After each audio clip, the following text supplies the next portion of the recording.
Welcome back. You're listening to Get Real with Bob and Stacy. You're joining us for our Leaders and Legends segment, and our first guest today is Marjorie Goodson, author of the coffee table book MG. Welcome to the show, Marjorie.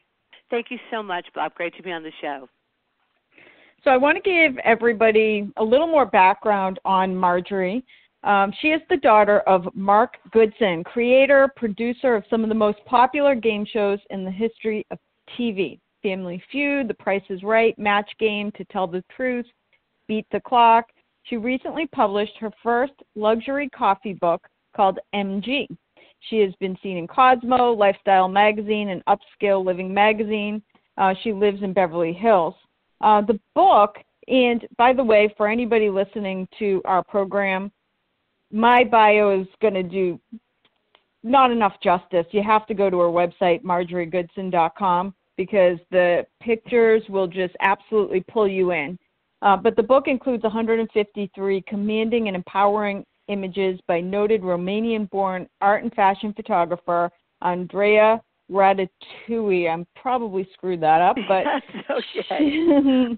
she is captured in glorious color, dramatic black and white, and stimulating tones the magnetic and glorious 55-year-old Goodson. Holy cow, that's you, Marjorie? These pictures that I saw? Me. That is me, Holy cow. I didn't even realize that until as I'm reading this, but that's why anybody listening has to go to Marjorie's website, marjoriegoodson.com. So first of all, wow. Tell us all about the book, Marjorie. Thank you so much. First of all, the response, I'm not even sure I need to say anything else. I could just hang up right now, and I'm in heaven. So thank you for that. It's always wonderful to hear yourself sort of coming back at yourself. But no, I was sort of thinking about this because it's been asked to me, why MG? Why did you do it in the middle of your life? And certainly the book itself, the goal to create art was certainly there. I've always been a dancer since I was a little girl. So the opportunity when my daughter went off to college, and of course I had to deal with the empty nest syndrome, which so many women have to deal with, and I thought, well, I'll throw myself back into ballet, which was my first love of my life, and my second love being jazz. And I did that for about 2.5 years, and then the idea of this book came to me because when my daughter had gone off to college, I had created these coffee table albums that were really more like photographs of her horseback riding. She's an amazing equestrian. So I'd remember doing that, and I thought, I could do something like that, but for dance. But, of course, never really realizing the extent and what it would take for me to do that. And it was really going to just be one book. It never was meant to be published. And so when I began working with Andreea Radatui, because it's still taken me forever to figure out her name, and, of course, the amazing Torsten Witt, who is from La La Land, who does the hair and makeup, and the girl with the dragon tattoo. I have such an amazing dream team.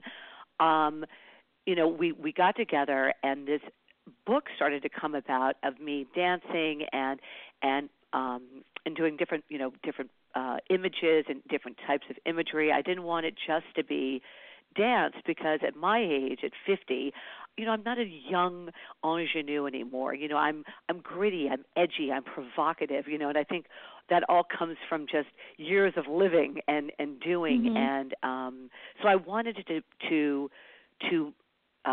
show me at the age that I was, which was 50. And it did, and I'm so proud of it. And I'm so proud of it. In fact, I'm going to torture myself, and I'm doing another book called MG2.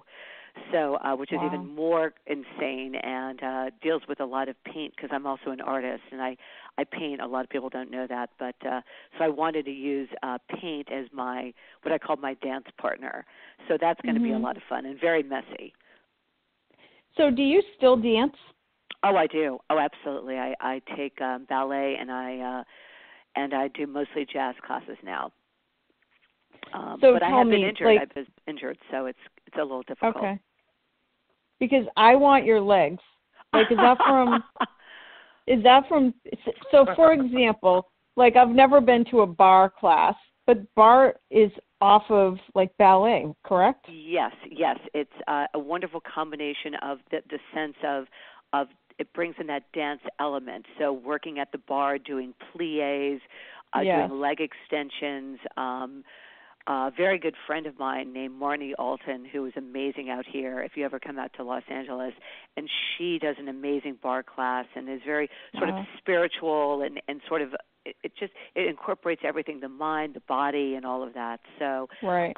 But I do, strictly jazz classes, and then I do a thing called gyrotonic, which I don't know if a lot of people know about, which was developed by a dancer for the spinal health, and because he had a spinal injury. So I do that. I train and pretty much torture myself, Stacey, on a daily basis.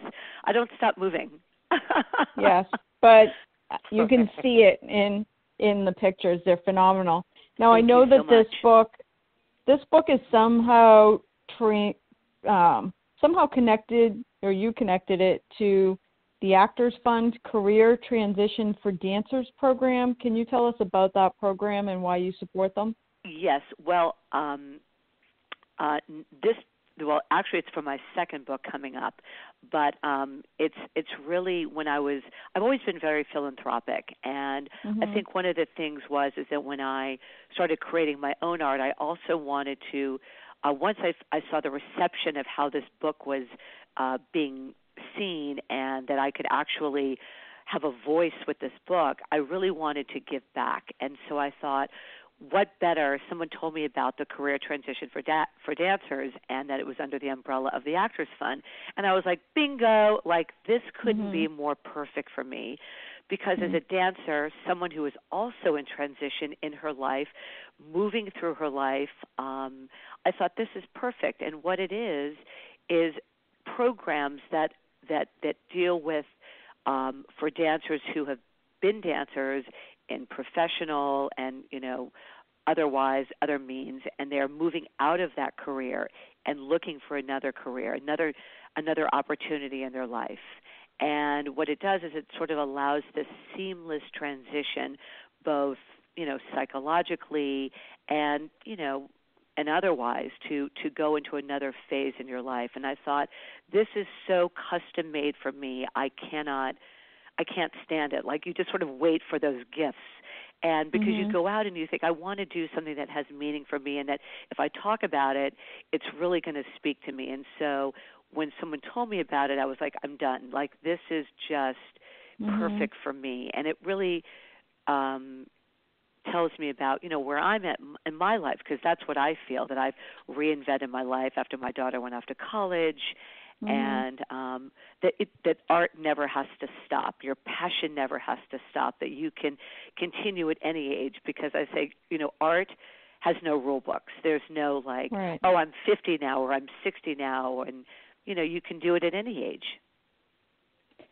What does dancing mean to you? And what do you think about, I'm 46 and I've never danced. What do you think about people getting into it later in life? Well, I think that movement, no matter what you do, is important. So naturally for me, dance is my first love. I always say, try it. Obviously it's difficult to do ballet, certainly, but something like jazz or hip hop is so fun. I'm always like, just get into it. I mean, there's so many different styles now that absolutely, I think any kind of movement is important. And 46, you're a baby, Stacey. Come on, let's it's great. You would love it. You would absolutely love it. And as far as dance, for me, it's my life. It's my breath. It's my oxygen. I can't even imagine not doing it. Right. Now, it looks like you have some really cool locations and all the photography, just looking at the samples that you have on the website. Is there anything significant about each of the locations that you chose?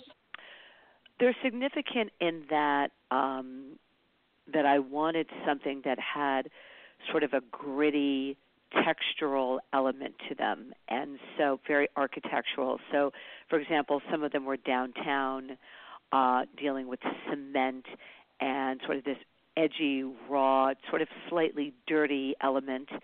Some were at the beach, so you're dealing with rocks and water, but again, very textural, very earthy. Loved working in the sand, because there's a picture of me literally after I'd been thrown in the ocean, tossed around like I was in the dryer, and I was so tired, and I sort of fell over into the sand. and just out of sheer exhaustion, and Andrea took a picture of me just with my head in the sand and dirty and my hair, and I was like, oh my God, I'm in love with this photograph because it was so real and so authentic, and I think that was what I wanted to capture in the book, was this sort of this gritty, earthy, physical sense. And by going to different places downtown, we were in a warehouse that was slightly raw and edgy. I think we were able to capture that. Wow, absolutely. Just on the pictures that I've seen. And then what about the costumes? Because it looks like every picture has just not only a really cool location, but also like a costume theme.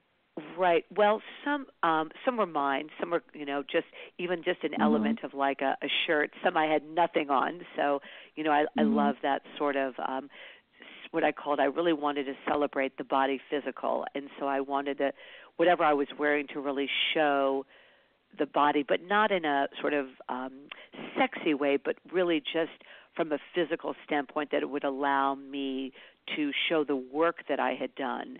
Because one of the elements, to sort of backtrack, that it was very important to me as a woman in my 50s, that I needed and I wanted for myself to show that I didn't just wake up one morning and go, oh, I think I'm going to take some pictures, and just throw on these costumes like a circus act, but that there was work behind it, and the body, the muscles, the tone, that was going to be my calling card to say, oh, she's not kidding around here.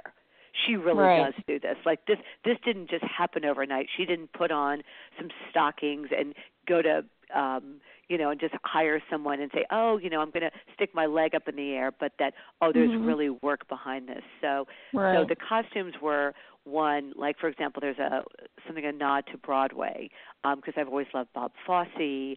I grew up in New York. I grew up around theater, and so there's that picture of me in a jacket with a cigarette and a fedora outside. We were actually in an alleyway, and I won't even tell you what that smelled like. That was very scary.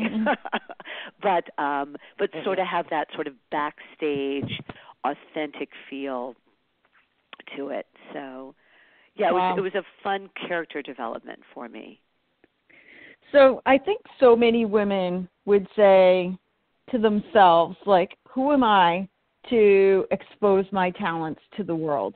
Like, what does it take for you to push through your own personal limiting beliefs? And any words of advice for other women on just having the confidence to try something or to expose their beauty, their talent to the world? Well, first let me begin by saying that I was one of those women, and I still am one of those women, and that I don't think, even whenever you're pushing your art, that it ever gets any easier, because you're always sort of up in the ante, and that if you do have those butterflies, the fear, that's part of the equation, that to expect to do something that you care about or love, or certainly put yourself out there on the line, is intimidating. It's basically asking of yourself and of the world, accept my art. Will I be good enough? I mean, these are questions that we ask ourselves daily, and they're natural and they're normal. And the thing is not to try to rid yourself of your fear, but to bring your fear along with you, to do it in spite of your fear. Because I can tell you, I mean, every time before I do a photo shoot, I cry. Right.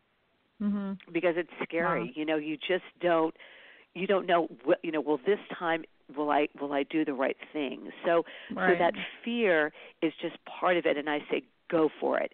Jump in there, do your art, because what you're going to get at the other side of that rainbow, and that sounds so corny, but honest to God, is this empowerment, this fulfillment, this oh my God moment where you say, I can't believe I did it. And that sort of self-esteem that happens, that you just can't even, that filling up your creative tank, it's an undescribable feeling, but it only comes from doing it. You can't think about it, and you can't wait until what I call the confidence fairy, which doesn't exist, by the way, comes and sprinkles confidence in your eyes. As I say, I still don't have confidence. I do it. I'm always doing it sort of with this, like, oh God, I don't know, and I'm scared, but you just jump in, and it really is just the most gratifying feeling. I mean, I shake after I do it. I'm always crying after every photo shoot I do. I break down and I cry because I'm like, I look back and I go, my God, I did that, and it's just remarkable. Wow. All right, we only have 2 minutes left, and I know that when I saw your information come through, I did Google your father, Mark Goodson. We mentioned him at the beginning. He's basically an icon in the television world. Tell us the one, and I'm sure there are a bunch, but tell us one key thing that you learned growing up with a TV icon.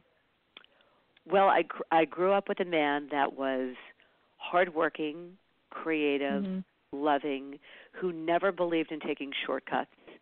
His basic, primary work ethic was just that you had to, approach everything as it was. And he just worked very, very hard and was fair and honest, and that's how he approached his life. That's how he approached fatherhood. That's how he approached his work. And he never stopped. He never rested on his laurels. And I think, with his passing, I've adopted those philosophies, and I live and breathe his words every day. He lives with me, inside of me. That's awesome. and to never stop, just to keep going. That's great.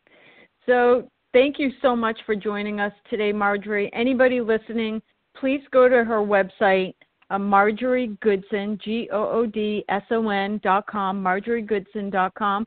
Check out some of the photos, and all the information's on there, so you can download or to go to Amazon, Barnes & Noble, Books A Million, IndieBound, to pick up a copy of her incredible coffee table book, MG. Thank you so much, Marjorie.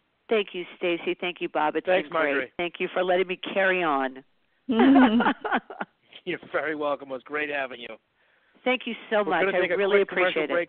You're very welcome. We're going to take a quick commercial break. We'll be back with more Get Real after this.